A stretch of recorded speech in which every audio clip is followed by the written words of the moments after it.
अस्सलाम वालेकुम। SM news के साथ मैं हूं सैयद मुक़द्दर रज़ा। SM न्यूज़ स्टूडियो में खुशामदीद। खबरों के सिलसिले को मज़ीद आगे बढ़ाते हुए खबर शामिल करते हैं मांगा मंडी से। हमारे नुमाइंदे मोहम्मद काशिफ की रिपोर्ट के मुताबिक मांगा मंडी में बाज़ार मोहल्ला तारिकाबाद में जहां बिजली के मीटर लगे हैं, उसी जगह पर सुई गैस नादरन कंपनी के मुलाजमीन ने बिल्कुल वस्त में गैस का मीटर गाड़ दिया। एक तरफ तो वापडा की लटकी तारें मौत को दावा दे रही हैं और दूसरी जानिब गैस के मीटर से मुसलसल लीकेज भी या बिजली का शॉर्ट सर्किट, दोनों महकमे किसी बढ़े सानहा के इंतज़ार में हैं।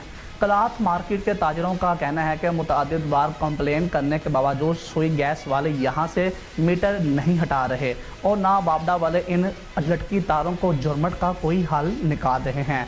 मुतलका महकमों के अफसरान बाला से ताजर बरादरी मांगा मंडी की अपील है कि नोटिस लेकर इस मसले का हल निकाला जाए ताकि किसी बढ़े सानहे से बचा जा सके।